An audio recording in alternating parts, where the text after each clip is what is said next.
Ini adalah soalan esei 1A. Perpanduan raja. Okey, nanti kita perlu sediakan raja. Huraikan aliran pusingan pendapatan bagi ekonomi dua sektor.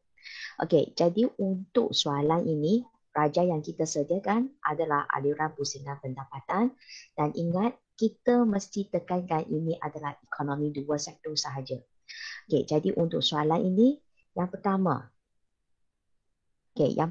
anda kena bagi tahu saya apakah definisi bagi ekonomi dua sektor. Sebab sekarang soalan dia tanya ekonomi dua sektor kan. Jadi anda sepatutnya clarify apa benda ini dulu. Jadi sekarang soalan saya, apa itu ekonomi dua sektor? Ekonomi tertutup yang terdiri daripada isi rumah dan firma sahaja tanpa campur tangan kerajaan. Okay, good. Jadi pastikan kata kunci anda ada sebut ada isi rumah. Okay, lepas tu ada firma. Okay, yang penting ada dua ini sahaja. Kalau anda nak tambah tanpa campur tangan kerajaan, okay, silakan. Okay, selain daripada isi rumah firma, mungkin ada pelajar dia guna, pengguna ke, pengeluar ke juga boleh diterima lah. Tapi biasanya kita pakai term sini, isi rumah dan firma sahaja. Buat ayat yang penuh. Okay, kalau ayat yang penuh itu anda jelaskan lah. Ekonomi dua sektor adalah ekonomi yang terdiri daripada unit isi rumah dan unit firma sahaja. Lepas tu nak tambah yang ini. Tanpa campur dengan kerajaan. Okey, itu definisi dia. Okey, seterusnya yang kedua itu, kita akan sediakan raja. Dan raja ini pastikan dia ada kaitan dengan isi rumah dan dia juga ada kaitan dengan firma. Okey, sekarang yang kedua itu kita sediakan raja ya. Okey, katakan ini adalah firma. Okey, lepas tu sini adalah isi rumah. Jadi sekarang ini adalah aliran pusingan pendapatan. Jadi aliran yang kita kaji itu sebenarnya kita hanya kaji pasal aliran wang sahaja.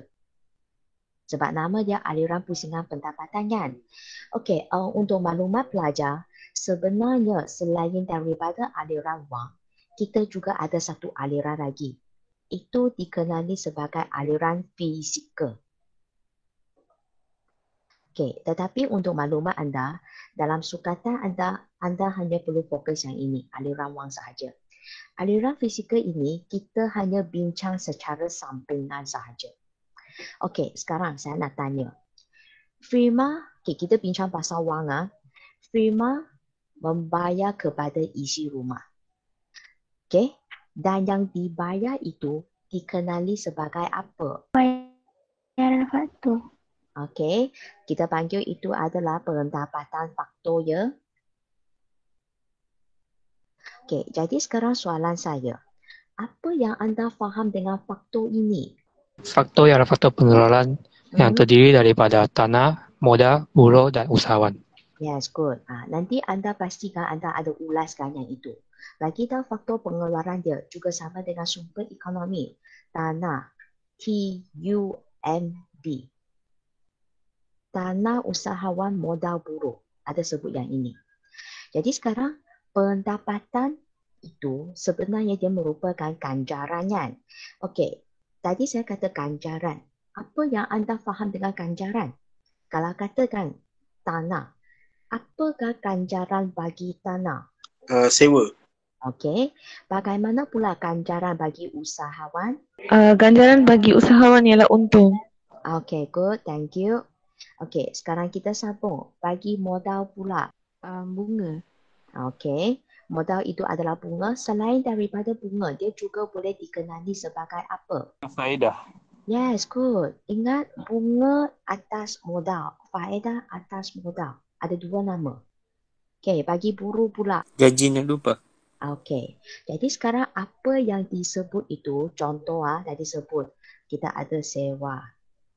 Okey, kita ada untung. Kita ada apa? Faedah. Faedah juga dikenali sebagai bunga. Dan kita juga ada the last one, gaji dan upah. Ini sebenarnya semua merupakan aliran wang. Aliran wang itu bermaksud ini sebenarnya pendapatan lah yang dibayar kepada isi rumah. Daripada firma kepada isi rumah. Itu berkaitan dengan aliran wang. Kenapa firma tiba-tiba bayar kepada isi rumah? Sebab isi rumah menawarkan tanah, usahawan, modal, buruh yang dia tawarkan kepada firma itu, okey, itu sebenarnya adalah berkenaan dengan aliran fizikal. Cuma dekat sini kita tak tunjukkan sebab itu tak ada dalam sukatan anda sahaja. Ingat ya, sebab dia sepatutnya ada dua hala punya. Tapi disebabkan sukatan matrikulasi, kita fokus pasal aliran wang sahaja. Jadi apa yang anda kaji itu semua berkaitan dengan wang.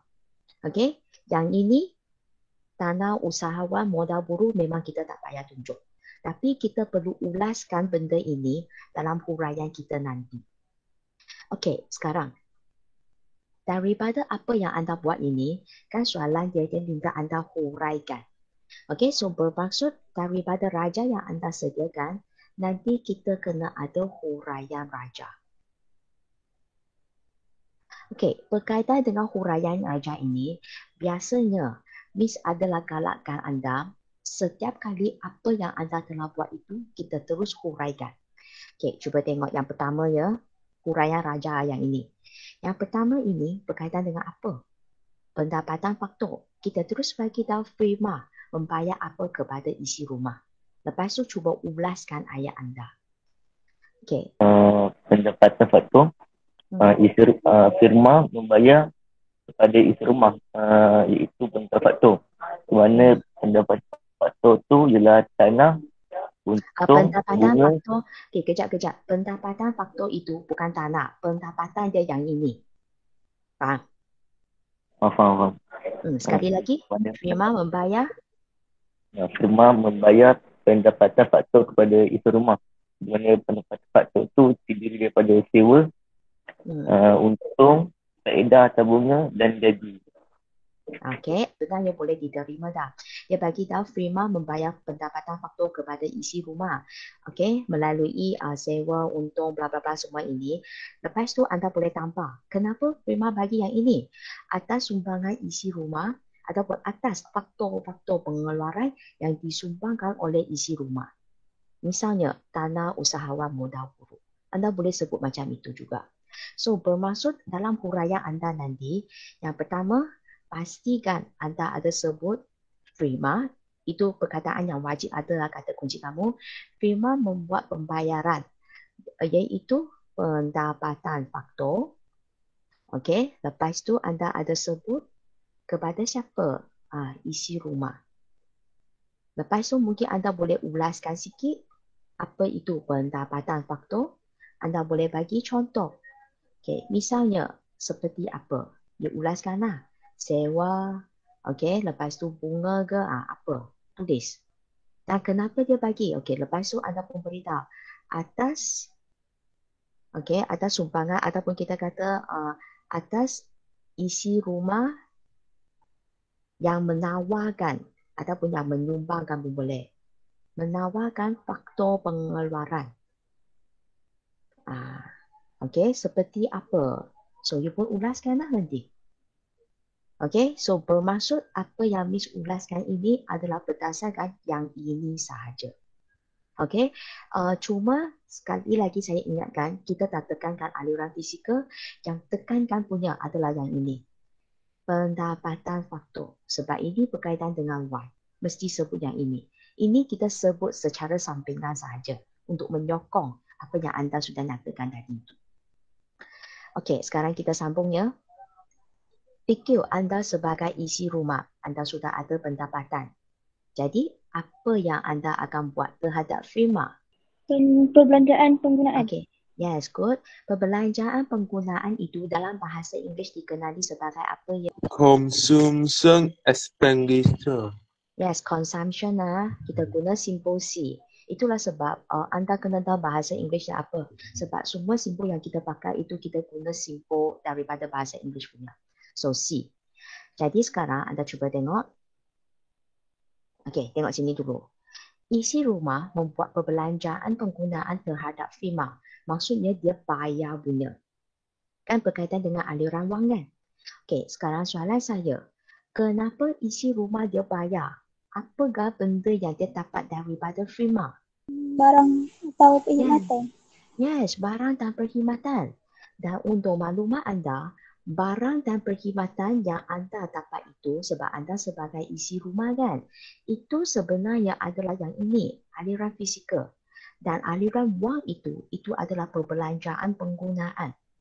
Okey, juga sama yang kita utamakan adalah C, yang ini, yang warna biru ini kita hanya ulas secara sampingan sahaja. Okey, jadi sekarang kita akan masuk huraian yang kedua.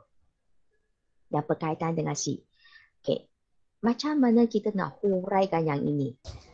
Isi rumah membuat perbelanjaan ke atas firma kerana firma menyediakan barang dan perkhidmatan. Yes, very good. Okey, jadi anda tulis yang ini. Sekali lagi, kata kunci yang mesti ada. You ada sebut isi rumah. You ada sebut perbelanjaan penggunaan. Buat terhadap siapa? Terhadap firma. Okey, kenapa? Okey, bagi tahu. Okey, atas firma yang menyediakan ataupun you kata yang menawarkan pun boleh. It's up to you. Yang penting you ada sebut barang dan perkhidmatan. Itulah sebab isi rumah kena bayar. Okey, jadi itu adalah berkaitan dengan C ya. Okey, sekarang kita sambung. You sebagai isi rumah, you dapat pendapatan. Adakah semua pendapatan anda dibelanjakan? Tak semua. Tak semua. Jadi yang tak belanja itu buat apa? Simpanan. Simpan. You simpan kat mana ya? Simpan dekat bank. Okey, jadi sekarang kita ada bank.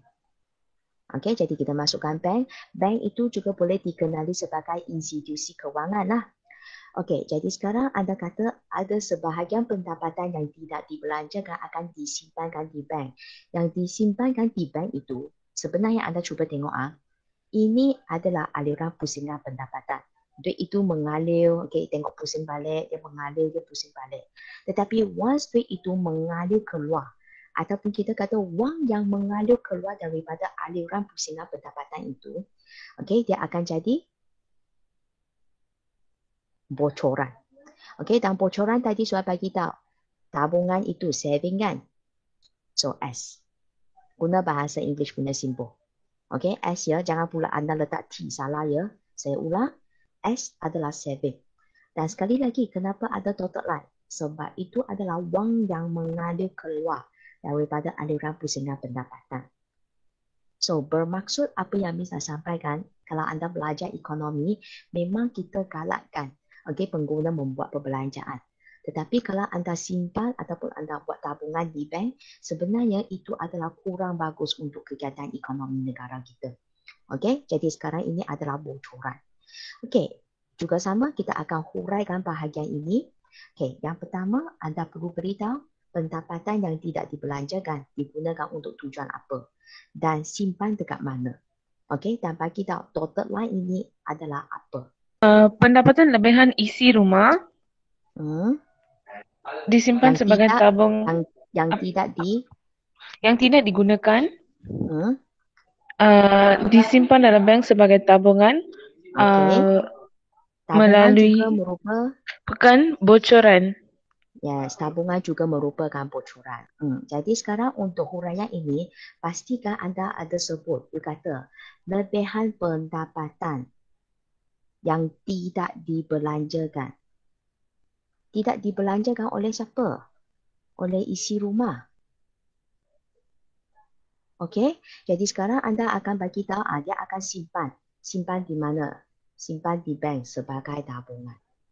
Okey, pandai-pandai anda buat ayat lah. Dan kemudian jangan lupa bagi tahu juga tabungan ini, okey, dia merupakan bocoran. Lepas tu kalau anda nak ulaskan apa itu bocoran pun boleh. Dia merupakan wang yang mengalir keluar daripada aliran pusingan pendapatan. Itulah sebab anda nampak ada dotted line dekat sini. Okey, selepas itu kita cuba tengok. Kita ada bank. Dan sekarang anak panah dia jadi macam ini. Maksudnya sekarang wang itu akan mengalir masuk ke aliran pusingan pendapatan. Jadi yang ini dia adalah dikenali sebagai apa? Pelaburan. Okey, pelaburan bahasa Inggeris dikenali sebagai apa ya? Investment. Okey, jadi kita guna simple I. Dan tadi saya sudah kata ini adalah pelaburan. Ini juga merujuk apa? Wang mengalir masuk ke dalam aliran pusingan pendapatan. Kalau wang yang mengalir masuk itu dikenali sebagai apa ya? Suntikan. Yes, okay, good. Suntikan. Jadi bermaksud nanti ayat kamu pun sama, anda huraikan apa maksud pelaburan ini. Okay, lepas tu anda kena kat dengan suntikan. Okay, sekarang kita cuba tengok yang ini ya. Pelaburan. Mungkin anda kata, Miss, firma bukan firma yang melakukan pelaburan je. Kenapa dari bank ke firma ya? Okay, saya nak beritahu sebenarnya dekat sini, anda bayangkan anda sebagai pengeluar, dia sebagai firma. Okey? Apakah pelaburan yang boleh dibuat oleh anda? Pelaburan projek. Pelaburan projek. Projek misalnya apa? Uh, Okey, saya nak beritahu kalau sebut pelaburan itu, pelaburan bermaksud dia adalah berkenaan dengan pembelian barang modal ke? Ataupun kita sebut pembelian bahan mentah ke? Dan lagi satu mungkin kita kata membina.